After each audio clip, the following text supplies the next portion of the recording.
অবাধ সুস্থ গ্রহণযোগ্য নির্বাচনের মাধ্যমে দেশে মানুষের সরকার প্রতিষ্ঠিত হবে, গণতান্ত্রিক সরকার প্রতিষ্ঠিত হবে।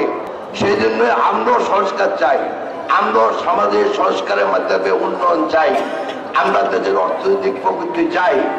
কিন্তু সংস্কারের নামে যদি আপনারা ষড়যন্ত্র করেন, সেটা বিএনপি কখনো মেনে নেবে না।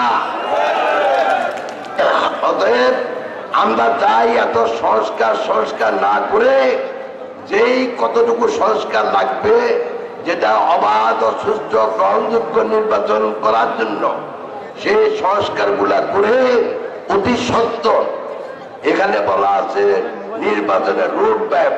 আমি বাংলাতে সোজা কথায় বলি, আপনারা নির্বাচনের তারিখ ঘোষণা করুন। আমরা চাই না আপনারা ব্যর্থ হন, কিন্তু এখন পর্যন্ত আপনারা যে ব্যর্থের পরিবর্তে আপনারা যে ভবিষ্যতে সফল হবেন, সেটা কোনো নমুনা আমরা দেখছি না।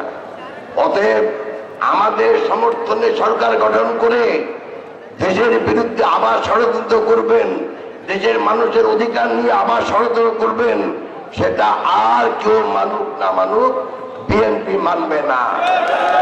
ভিশনের ফুলঝুরি মেগা অফারে ফ্রিজ কিনলেই পাচ্ছেন 16 পিসের আকর্ষণীয় গিফট বক্স একদম ফ্রি। আবার সরকারে বসে ওই কি বলে কিংস পার্টি দল গঠন করবেন, সেই দল গঠন করে তারপর ইলেকশন দিবেন। এসব ষড়যন্ত্র এদেশের লোক সব বুঝে। আমরা গত 16 বছর আন্দোলন সংগ্রাম করতেছি জনগণের অধিকার আদায়ের জন্য, জনগণের মানব অধিকার, জনগণের সাংবিধানিক অধিকার, জনগণের ভোটের অধিকার ফিরিয়ে আনার জন্য।